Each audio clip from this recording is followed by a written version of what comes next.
Hi, my name is Xander Zown. I want to have a little chat with you guys about cars like the one you can see behind me. This is the famous Comet Comet. You just finished rebuilding it. It's turning out to be pretty cool. I also want to look into the kind of culture behind the cars. I have a couple special guests here with me today that are going to help me explain that for you guys and kind of the different cultures that you can get into with cars. You can get into cult classics like this. You can get into JDM cars like we have over here. My buddy's working on a Subaru. We have German cars, all your BMW fans out there. All sorts of different cars. And I want to kind of get a broad overview so you guys kind of know the culture that we live in on at least my day-to-day lifestyle, if you will. Me personally, I drive a 1992 4Runner that will be built out to be an overland vehicle. I'm kind of slowly starting to build on that. Vehicles are a part of our everyday lives. We see them on the street, we ride in them, we drive them, we almost get hit by them. In my case and some of my friends' cases, we work on them all day, every day. That's what we do.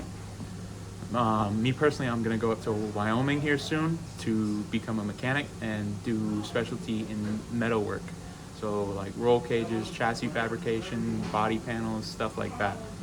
All old cars like this one that's behind me are steel bodies, where all this red that you see on it is all steel body panels. Whereas a car like this that's a little bit newer or more modern, you might see some different alloys that will be a little bit weaker, a little bit less reliable, I guess you could say.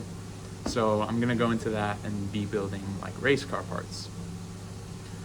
But the main thing I want to focus on is whether you're into cars or not, even if you just see them on everyday roads, they will affect you. That's what I want to focus on, is how have cars affected our everyday lives in this modern society that we live in. I want to know what your guys' opinion is with how cars have affected our modern day society. And we're also going to go take a peek and get some other people's opinions on cars. Okay. All right. So I went ahead and brought one of our special guests in today, James Whaley, who is significantly known for working on cars and especially messing them up. But that's besides the point. We're focusing today on how cars have affected society and the modern world as we know it. All right. How have you seen cars advance and or change over the past couple years that have completely revolutionized the world that we live in? I haven't seen very many good builds from factory today, sir. But when you actually go out to the heart of Salt Lake and our car community, we have so many more builds. It's so much more accepting than it was a few years ago. You just got to put the effort in and come out and show up, and anybody accepts you no matter the quality of your car. Versus a few years ago, it wasn't that way. You had to have a nice car. You had to have the money to put in it. Gotcha. So from what I'm understanding, the modern kind of car culture, as we are calling it, is a relatively accepting place, no matter what your build level or financial budget may be. It is. Car, bike, truck, all are welcome. That's very cool. So that's really good to know. Car culture is very welcoming across the board, no matter what you end up getting into. James, what made you especially fall in love with cars? So when I was a kid, I never looked into cars, but I always had the attraction towards a big rumble, a nice big engine, and I found out they're actually really nice, easy machines to work on, and they'll educate you really well. You'll have to learn math to work on cars. Okay. Or if you do any framework, math is essential. So I feel like lots of people are worried about how complicated cars can be when you originally pop the hood. Some, like this car, I'll pop up a photo on screen now, can look relatively simple, but once you start looking at things, it'll start to get more complicated with all the hoses and parts and all the different various things. Did you find that hard to start to get into when you were getting into cars? At first it was a little overwhelming, but then you just have to take the second and go piece by piece, and then everything has its own, everything makes sense in the head. Okay. Everything kind of runs in a big circle, and most things are really obvious about what they do. So it's kind of really welcoming once you learn the games. It tends to be pretty self-explanatory. Yeah. So you were previously mentioning that cars have a really deep sentimental value to you. I happen to know that this car has a really deep sentimental car to our good friend Comet that I mentioned earlier. I believe it was just yesterday, actually, that when he got this car running, it brought a tear to all of our eyes, especially Cohen. Because for those of you that don't know the story with this car, this was his grandpa's car, and he rebuilt it with his grandpa and his dad, and has now this year brought it to the shop so that we can help him finish on it. Alex, what are you working on it right now? I'm trying to get the radiator mounted in this fine here automobile so we can delete the cooling system and actually get it to stay cool while we get the motor too. Gotcha. Alex, what do you think you enjoy most about cars? What do I enjoy most about cars? Well, I just enjoy the way that they're simple. They always work the way you want them to, and everything about them is just easy to work on. It's always the same, nothing special about them, and they just do what you want them to. And they're fun to drive. So as we were mentioning before, this car's got a lot of sentimental value. Some would even go as far as to say that this car has a soul in it. That may have been heard before in lots of social media things, that cars will have souls. Especially in our car culture, we got a deep connection to especially our cars and especially other people's cars that we may have worked on. Alex, the chain broke. Jet! What were we talking about? Okay. In your opinion, why do you think that people like you and me have such a deep connection to these cars, or even to go as far to say that they have a soul, even though they're just a chunk of metal? Well, to me, I can't speak for you, but for me, I've always grown up around cars. I've grown up working on them, and to me, they just grow up. They're family to me. They're like just like dogs and cats and everything like that. They're an extension of family, an extension of yourself. They give back what you put into them, and they're happy. Okay. So you can think of it almost as like a pet. Take Yes. care of your pet, Exactly. you treat it right, you are nice to it, you take it out on nice walks, it'll respect you back, right? Yeah. Well, that makes sense. You gotta have a good relationship with your car, and as long as you have a good relationship with everything else as well. All right, Alex, I got a random question for you. All right. If you could have any car, old, new, built, not built, any color, delivered to your doorstep for free today, what would it be? It'd probably be 72 K5 Blazer. A 72 K5 Blazer. For those of you that don't know what that looks like, I'll pop up an image on the screen here. Why do you want this car so bad? Well, people say they have brand connections and they have favorites and least favorites. I've always been a Chevy guy through and through, so I've grown up knowing Chevy motors all the way from the 296 to the 454. I've worked on them my entire life, and Chevys, I've grown up around C10s, K10s, and the Blazer's just my favorite looking of all of them. So, The main focus for this podcast, however, is how we feel that cars in general, whether old or new, have affected our society and our modern world as we know it today. okay. How do you think they have changed our society, or how do you think it would be different if we were to not have cars at all? Well, I do believe when people say that since we've developed our cities around cars, they're a lot less walkable, which some say is a negative, which I could agree with. But I think cars have been an incredible benefit to our society. They've made transport easy. They make people get places faster. They don't need to rely on other people. Public transport, even though those are good things, it makes people more independent, and it's just made life better and easier for most people just in general. Okay, so it sounds like you see cars as a pretty positive aspect to Yes, life, I a do. very beneficial advancement in our sciences, if you will.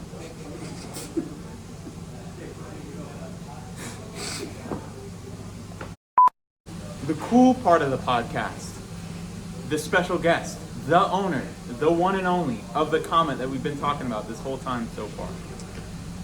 Cohen, you probably know the most about this Comet. Tell me just a little bit about it. So basically, it is a 1964 Mercury Comet Caliente, Okay. which means it's the two-door soft top, Two-door soft top. automatic top, button, and it goes down. Bougie with it, okay. Yeah. But then it's a 4-barrel carburetor, which means 4 jets going down into the engine, into the cylinders. Okay. Does that mean it uses like a lot of fuel? Because isn't the carburetor what controls the fuel consumption? Yeah, it uses a lot of fuel. It's Lot of not fuel. as good as a fuel injection. Gotcha. So for those of you that don't know what we're talking about, on your modern day vehicle, you may get somewhere between 12 to even 18, upwards of 20 miles a gallon per gallon of gas in your vehicle. So the Comet drinks a lot of fuel. She's Yes. a thirsty girl. Basically, she gets 6 miles per gallon. Okay. City. Oh, that's not good at all. 6 miles a gallon. That's terrible. That's rough. More efficient. Would you say that overall cars have had a positive influence on our society or a negative influence?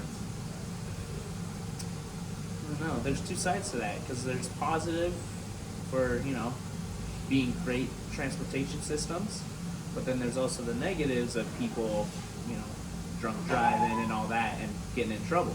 That's a great point that nobody had really brought up yet, is all the people that improperly use vehicles and can put other people's lives at risk. That definitely is a problem in our modern day society. Do you think that that sort of problem was around when cars were sort of first a thing? Probably not at first, but I know later on, like 60s, 70s, oh yeah, they were huge because they didn't have a law against them. Gotcha. So they would just drink in the car all the time. No one cared. No one cared. Yeah. And one thing I mentioned earlier was that a car like this will be mostly made of steel components, whereas a modern day vehicle like the one I gestured to earlier will be other combinations of alloys like plastic, aluminum, that sort of thing that tends to be a little bit weaker. So some people, there's a common misconception that these cars are safer than newer cars, but then like you said, there's no seat belts, no airbags, no sort of like restraining devices outside of that. So yes, it is a steel brick, but do you think they're safer than newer cars? Definitely not. This is the big thing I always say too, is yes, this may be fully steel, you might be safe for some things, but newer cars, they're lighter, but they're also way faster. So people could be going way faster and just destroy that car. Interesting. So I know speed is a big factor when it comes to driving. I know me personally, I've definitely gone a little bit faster than I should. And I've paid the price for that, just so everyone knows. Thank you so much for coming on our podcast today and giving us a great story on this beautiful car behind us. We've definitely been oogling at it the whole entire podcast. No problem, man. Thank you so much, Colin. Alrighty, and I think this is going to be our last guest. So, That's one. the one and only Mr. Dax Freeman. Only one of them. The other ginger The that other. is known for working on the beautiful Comet behind One of us the that we've been using to reference throughout the podcast. Dax, I got a question for you. Alright. Earlier it was mentioned that we have some Chevy fans in the shop. How do you feel about that? Ooh, I'm not sure how I feel about that one. Given See, the I shirt, live that Mopar, no car, ride or die. I live that Mopar life. Live that Dax Mopar is pretty life known one for step being at a our time. Mopar man in our Mopar shop. man. I like Chevys, don't get me wrong. I have an issue with Fords, but I like Chevys. Don't get me wrong. And nothing quite like a small block Chevy, and it's intensely universal platform and whatnot. You can find parts for them in Jamaica. The Vietnam fishing boats, you could probably find heads for $350. Hey, I've got this $350. Oh, I've got an Edelbrock dress-up kit. What? This is a third world country. What do you mean? Anyway. So, it's pretty well known that there are some controversies throughout the brands. There's definitely some preferences. Like Ford being bad, There's definitely some preferences and definitely some controversies between the brands. Why do you think that's the case? I think a lot of it's been based on the history, for one part. Like there was feuds back in the day between Ford and Dodge, just kind of that, the two clashing. Then it came Ford and GM, Chevy, and they would just fight with each other. So it's always kind of been the kings that Oh, are yeah. bashing heads. Oh yeah, the three big ones, and people have always had their preferences. Gotcha. And then people, explain their preferences, and then people disagree and they get mad. Oh, I owned a Ford and it was a piece of trash. Well, my Ford's been great. I don't know what you're on about. And, just different situations, different. Do you think that those kind of controversies happen in other places, such as like Germany, Japan with JDM cars? Oh, 100%. You talk to a guy who's a, what is it? The Beamer Mercedes boy? one. Yeah, the Beamer boys, and then the AMG. That's what it was. You get an AMG guy. You ask him about BMWs. Oh, they're garbage. I hate them. They burn up oil. They're awful. They're disgusting. They're horrible to work on. For those that didn't follow that, that's BMW and Mercedes bashing heads. Those are two kind of German car companies. Oh yeah. Same with Italian cars. That's another big one. The reason both Pagani and Lamborghini were founded was purely to spite Ferrari, pretty much, or purely to spite the other brand. Interesting. See, Ferruccio Lamborghini, he was just a farmer. He had built his own tractors, he had sold them. A lot of people might know that Lamborghini used to start as a tractor company, and that's what some of their first production vehicles was, tractors. Yeah, he started until off they with got into tractors. supercars. And then the dude bought a Lamborghini because he made tons of money selling tractors, or Ferrari, sorry. And he had bought a Ferrari, I don't remember what model it was, but he was saying he was driving it, racing it on courses, and the clutches just kept burning up like nothing. They were just garbage. He couldn't keep them together for more than 2 laps. So he had went to Enzo Ferrari himself. He'd said, hey man, these clutches are garbage. You need to up your design. This thing is a piece of trash and I hate it. It's horrible. And he said, you're just not driving it right. You're not meant to be a Ferrari owner. I feel like Ferrari does kind of tend to have a standoffish approach They when like people approach them about their cars being wrong or broken or not very good. Oh yeah, they love to think they're better than everybody else. Put the wrong air freshener in a Ferrari and you expect a lawsuit. But, you know, he had said, okay, you're going to be like that. You're going to call me some farmer, dirt groveling idiot, huh? You're going to call me some moron. I'm going to build cars that are better than yours. And that happened, and then, you know, Lamborghinis were still, you know, unreliable and horrible to work on, but they're cooler. And you can modify them and they don't get mad at you, which I think is the main. A bull is better than a horse is basically what he's saying. Yeah. I'd much rather run from a horse than a bull. So this Comet that's behind us that we've kind of referenced throughout the entire podcast, we've been using it as an example. It's called a Mercury Comet, but tell me a little bit about the motor itself, because I think that might be a different company. Might be slightly right? different, yeah. Just a little bit different? It's actually the small block Ford 289. Isn't that strange? So it's Ford 289. Yeah. Alex mentioned to us that it was a 289, Yeah. but it's a Ford Small 289 block Ford. in a Mercury Comet. Why is that? Why? It's basically, I don't know, all your brands, they'll all stem up to one. Like throughout the years, brands have bought brands, and they've, you know, that's why when, who was it? That's why when Daimler bought Chrysler, the wiring went to complete garbage. They tried to Germanify everything. And then Fiat bought Chrysler, and they somehow did really good, and they threw Hellcats and everything. And then Stellantis or Peugeot or whoever bought them, and then they went right back downhill. We're going electric.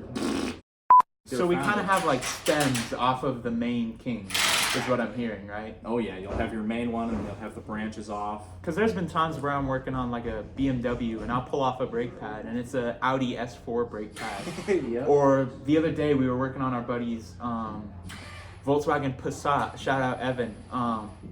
And the taillights and mirrors were also off of an Audi S4, which I thought was interesting because it's a wagon and a S4 is a kind of a sports sedan. Kind of a sports sedan, yeah. So it's interesting that different companies and different cars can use different parts throughout different things. 100%. We were talking about Lamborghini earlier. I know one of the known parts on that is the side markers on the fender. Murcielagos, huh? Yeah, on the Murcielagos are from a Ford. Or the Escort, I think? Yeah, the Ford Is it the Escort or from the like Focus? 2005. A really goofy looking car. I'll show up Yeah. a photo of the Ford and a photo of the Lamborghini that used the parts. It's really But funny. it's kind of interesting to be working on cars like me and Dax do and kind of come across things like that you wouldn't expect working on maybe a higher end car and seeing a lower end part, or a lower end car and seeing like a higher end part. Yeah. I've definitely seen that a couple times. 100%. People mix and match, and people never realize it. 100%. And then it's amazing. So the one kind of main thing I want to ask you is, how do you feel that cars all around have affected our modern society as we know it, versus if there, for example, weren't any cars invented? I think it makes everything a lot more. First off, it made everything so you could have longer distance relationships and whatnot. That's what a couple with people have mentioned. Is People the and travel. you know, travel and whatnot. It makes travel a lot easier, a lot cheaper. Makes daily commute something that people can take for granted. Like a lot of people, they just don't care about their cars really. They'll just drive it, put gas in it, and that's all they know. Wiper blade goes bad, they bring it to AutoZone, they change it for them. Headlight goes bad, same deal.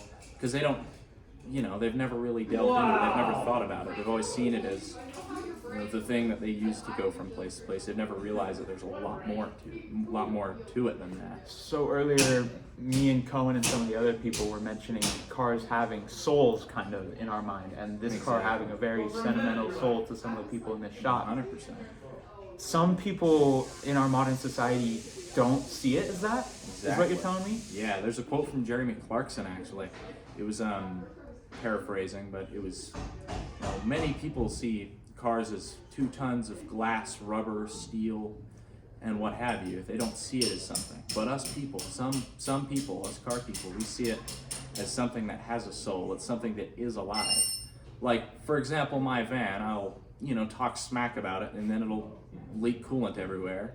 I'll be like, I'm sorry, van. Then it runs great, and then I jump it 1 or 2 many times into a parking lot somewhere, and I break a CV axle trying to No one was harmed in the making do a of this. reverse. Yeah, this was all on a closed course. I went to the closed course and jumped it, but it broke it, and I had talked a lot of smack on it before then. It's this kind of a pattern I see. Like, I talk smack about something, and then it breaks. It's like, oh. So a lot of people, when I go out to my car and I'm like kind of babying it, talking nice to her, they think I'm joking, and I'm sort of not. Right. It really comes down to how you treat your car is how your car is going to treat you. I know we mentioned that earlier, but doing the basic maintenance and doing the basic needs of your car will allow the car to give you your basic needs of getting where you need to go, running that errand, going to your sneaky link's house, wherever it may be. You got to do what you got to do, and your car needs what it needs. So 100%. I think to finish out this beautiful podcast, do you have a little tech tip for some of the people that might be watching? Ooh, a tech tip. Tech tip on anything. Oh, just anything? Ooh. We can go down to tires. Oh, man. I'll cut all this out. Something I've been going through recently.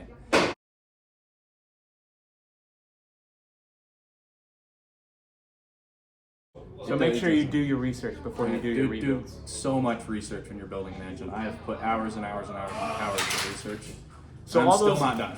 So all those times Miss Watkins will sit there and tell me to do more research on my essay or whatever final project that we're working on for that term. And as much as part of me wants to get frustrated and go, Miss Watkins, I don't want to do any more research, she's really setting us up to help us out. Because no matter what aspect of life you go into, whether it be cars or financial lit or like writing essays or anything along those lines, you're gonna have to do research in what you're working on. Whether it be that article that you're writing for the Daily Bugle or the Comet that we're working on the shop, Oh, yeah. we will have to do ultimate amounts of research behind it so we know what we're doing. Exactly. Well, Dax, thank you so much for Yeah, joining you're us on our podcast. Yeah. Your opinion problem. is much appreciated.